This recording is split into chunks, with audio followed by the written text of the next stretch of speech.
Chers amis, je vous pose une question pour commencer. Est-ce qu'un paysan peut gagner sur un roi? On a bien sûr envie de répondre oui si l'on est paysan. Et puis même si on n'est pas paysan, parce qu'on aime bien que le plus petit gagne contre le plus grand, n'est-ce pas? On y voit une certaine logique évangélique. Pourtant, la simple logique voudrait que l'on réponde non, évidemment. Le roi, même si nous n'en avons pas en Suisse, le roi a plus de pouvoir qu'un paysan, a priori.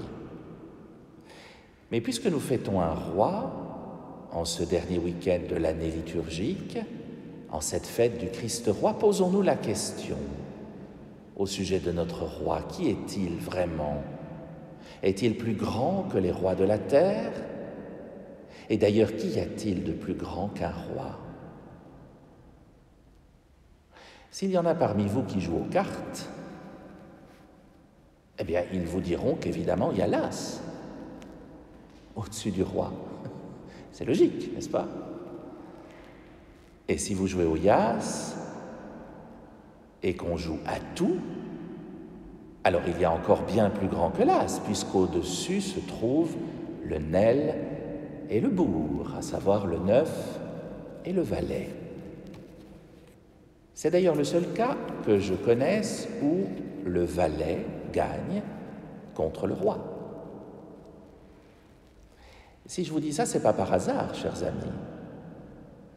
Parce que quand on utilise les termes du yas, c'est beaucoup plus fascinant. Bourg, c'est un mot qui vient du dialecte suisse-allemand. Le mot allemand correspondant est Bauer, le paysan. Au jeu de cartes classique de notre pays, le yas, le paysan peut gagner contre le roi, si on joue à tout, évidemment. Je pourrais transposer cela en version républicaine, si nous étions en France, et vous demander si un gilet jaune a plus de pouvoir qu'un président de la République, par exemple. Or, si vous regardez vos jeux de cartes, vous verrez que tous les valets ont un gilet jaune. C'est la couleur du service, traditionnellement. Dans les bandes dessinées de notre enfance, souvenons-nous du gilet jaune de Nestor, le valet du capitaine Haddock. Il y a donc beaucoup plus qu'une simple symbolique là derrière. Les rois de notre terre, les présidents, les politiques qui ont du pouvoir, jouent sans atout. Leur pouvoir terrestre est symbolisé par toute une série de choses, des couronnes, des sceptres, un palais. Même pour un président, notez que l'Élysée, c'est un palais. Les dirigeants de ce monde ont des serviteurs. En politique, on les appelle des ministres. Ils ont souvent de l'argent, une armée, des soldats, de magnifiques limousines, qui sont les carrosses d'aujourd'hui.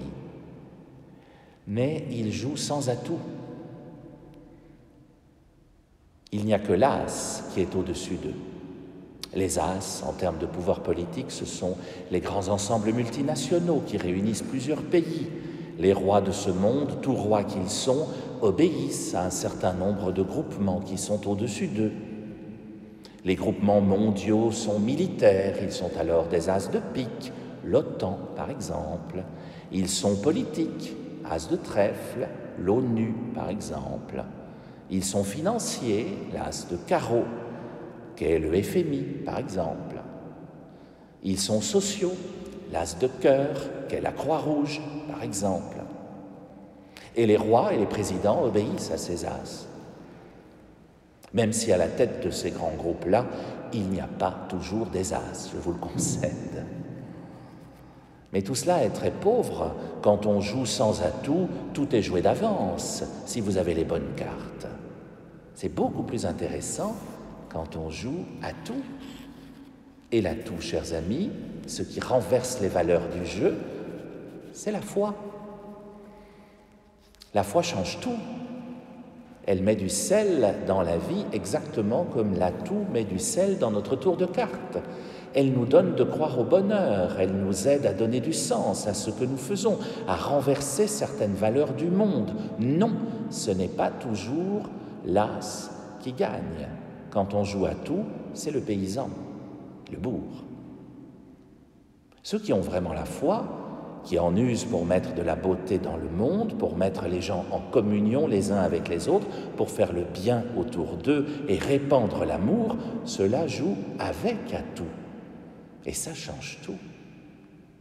Parce qu'alors même les as de notre monde se plient face aux plus petits, face au bourg. Et le bourg, dans notre foi, c'est le Christ roi, bien sûr, chers amis. Dans tous les textes d'aujourd'hui, on nous parlait de royauté, mais de cette royauté étrange, qui n'est pas celle des plus puissants de ce monde. Le Seigneur est roi, disait notre psaume. Oui, il est roi, mais sa royauté n'a rien à voir avec la royauté du monde. La première lecture, le livre de Daniel, disait que sa royauté ne passera jamais. C'est déjà très différent de celle des rois et des présidents de notre monde. Son palais est une étable. Son carrosse est un petit âne. Sa monnaie à lui s'appelle l'amour. L'autre, il s'agit de la rendre à César. Ses serviteurs, mais c'est lui qui leur lave les pieds. Son banquet est fait d'un peu de pain et de vin. Son sceptre est un rameau d'olivier, sa couronne est une couronne d'épines et son trône est une croix. Ma royauté n'est pas de ce monde, dit Jésus à Pilate dans l'évangile que nous venons de réentendre. Elle renverse toutes les valeurs, cette royauté, elle supplante toutes les autres. Jésus-Christ est le prince des rois de la terre, disait notre deuxième lecture, l'Apocalypse. Le prince des rois, le bourg, le simple paysan qui gagne sur tous les autres, bien sûr, c'est lui. Vous voyez que même sur nos jeux de cartes, on a beaucoup à apprendre de notre foi. Et je gage que vous ne jouerez plus au Yas désormais sans penser au Christ roi.